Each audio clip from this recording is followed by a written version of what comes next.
বাংলা ধারাবাহিক জগতের একটি জনপ্রিয় ধারাবাহিক ছিল হচ্ছে জি বাংলার মিঠাই। যে ধারাবাহিকটি এতটাই জনপ্রিয়তা অর্জন করেছিল যে সে সময়ে এই ধারাবাহিকটি ৫৬ বার বেঙ্গল টপারও হয়েছিল। শুধু ধারাবাহিকই নয়, বরং এই ধারাবাহিকের সকল অভিনেতা ও অভিনেত্রীও পেয়েছিলেন ব্যাপক জনপ্রিয়তা। আজকের ভিডিওতে আমরা মিঠাই ধারাবাহিক সম্পর্কে কিছু অজানা তথ্য জানতে চলেছি। তো কথা না বাড়িয়ে চলুন ভিডিওটাই শুরু করা যাক। নাম্বার 1, মিঠাই ধারাবাহিকের মধ্য দিয়ে এই ধারাবাহিকের প্রধান অভিনেত্রী সৌমিত্রিষা কুণ্ডু ব্যাপক জনপ্রিয়তা অর্জন করেছিলেন।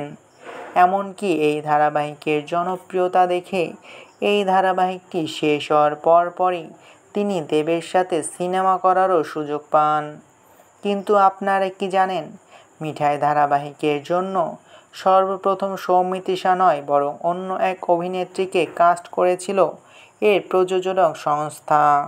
তিনি হলেন বাংলা ধারাবাহিক জগতের আরও একজন জনপ্রিয় অভিনেত্রী ঐশ্বর্য সেন, যিনি ছোট পর্দায় অনেক জনপ্রিয় ধারাবাহিকে অভিনয় করেছেন। তাকে নাকি প্রথমে মিঠাই ধারাবাহিকের জন্য কাস্ট করা হয়েছিল, কিন্তু ডিরেক্টর এই ধারাবাহিকের জন্য কিছুটা গোলুমোলু টাইপের কোনো মেয়েকে খুঁজছিলেন। কিন্তু ঐশ্বর্য সেন ছিল একদমই স্লিম, আর তার জন্যই নাকি তাকে বাদ দিয়ে সেখানে নেওয়া হয়েছিল অভিনেত্রী সৌমিত্রিষা কুণ্ডুকে।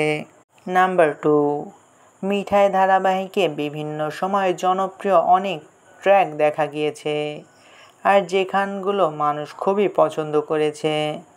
আপনি কি জানেন মিঠাই ধারাবাহিকে সর্বপ্রথম স্যান্ড আর্ট দেখা যায়?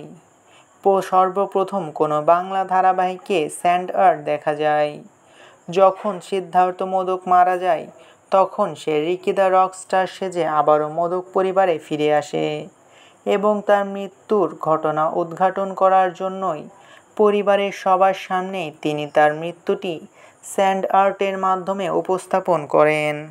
নাম্বার 3, এই ধারাবাহিকে সিদ্ধার্থ মোদকের ডাকনাম থাকে উচ্চেবাবু, এবং সেই সময় এই নামটি এতটাই জনপ্রিয়তা অর্জন করে যে উচ্চেবাবু সন্দেশ নামে এই ধারাবাহিকে একটি মিষ্টিকে দেখানো হয়, আর সেখান থেকেই এই উচ্চেবাবু নামের জনপ্রিয়তা বৃদ্ধি পায়। এরপরে উচ্চেবাবু মোমো, উচ্চেবাবু ট্যাক্সি এবং উচ্চেবাবু মাংসরও দেখা মিলে অনলাইনে। বলে রাখি, সে সময়ে উচ্চেবাবু নামটি যেন ঘরে ঘরে খুবই জনপ্রিয়তা অর্জন করেছিল। নাম্বার 4, আপনারা কি জানেন জি বাংলা সোনার সংসার 2022-এ সর্বোচ্চ রেকর্ড পাওয়ার অ্যাওয়ার্ডটিও রয়েছে মিঠাই ধারাবাহিকের কাছে।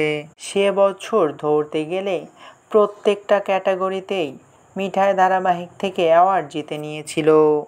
সেরা অভিনেতা, সেরা অভিনেত্রী, সেরা ননদ, সেরা ভাসুর, সেরা শ্বশুর, সেরা দাদু, সেরা জুটি সহ জিতে নিয়েছিল একাধিক অ্যাওয়ার্ড এই ধারাবাহিকটি।